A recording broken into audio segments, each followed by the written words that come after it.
Kemudian, langkah terakhir dalam pengembangan silabus yaitu menentukan sumber belajar.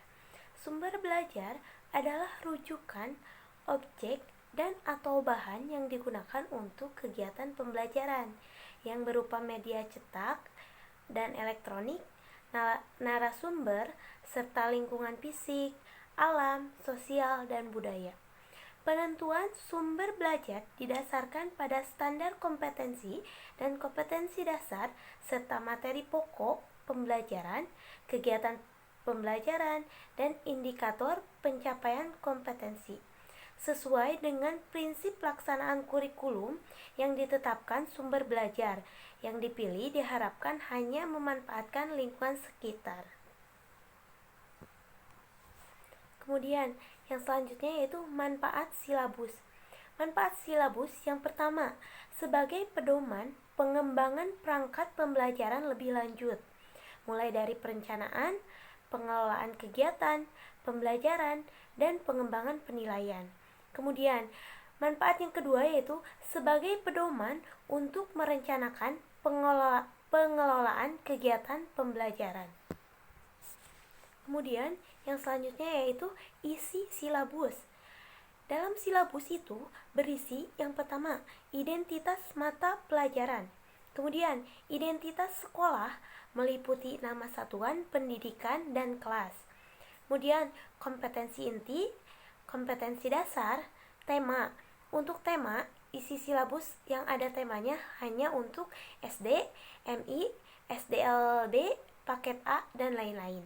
Kemudian, isi silabus yaitu materi pokok, memuat fakta, konsep, prinsip, dan prosedur yang relevan dan ditulis dalam bentuk butir-butir yang sesuai dengan rumusan indikator pencapaian kompetensi. Kemudian, yang selanjutnya yaitu pembelajaran. Pembelajaran yaitu kegiatan yang dilakukan oleh pendidik dan peserta didik untuk mencapai kompetensi yang diharapkan. Kemudian selanjutnya yaitu penilaian. Penilaian merupakan proses pengumpulan dan pengelolaan informasi untuk menentukan pencapaian hasil belajar.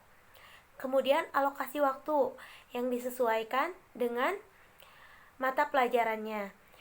Yang terakhir yaitu sumber belajar, dapat berupa buku, media cetak dan elektronik, alam sekitar, ataupun sumber belajar lainnya yang relevan.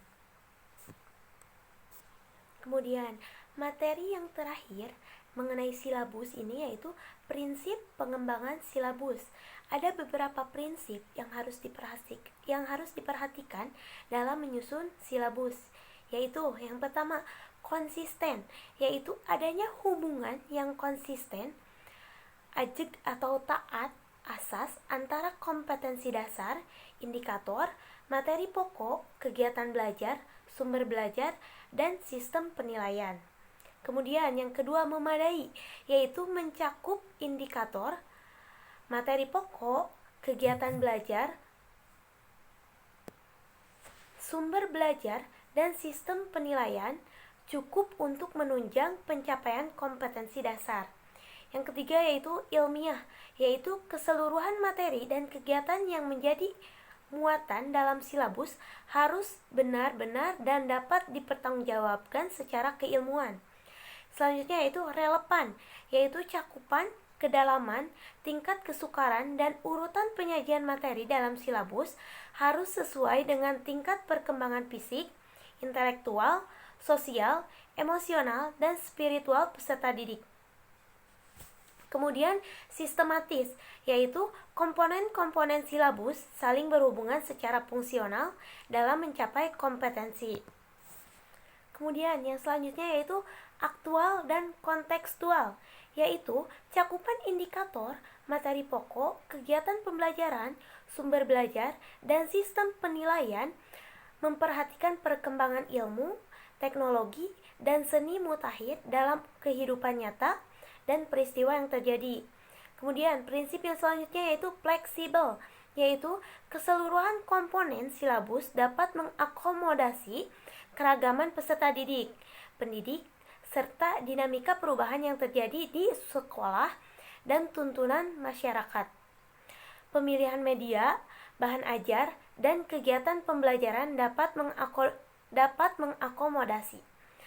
Kemudian, prinsip yang terakhir yaitu menyeluruh, yaitu komponen silabus mencakup keseluruhan ranah kompetensi, baik itu ranah kognitif, afektif, dan psikomotor. Sekian penjelasan mengenai silabus. Yang selanjutnya yaitu penjelasan mengenai RPP yang akan disampaikan oleh rekan saya. Terima kasih.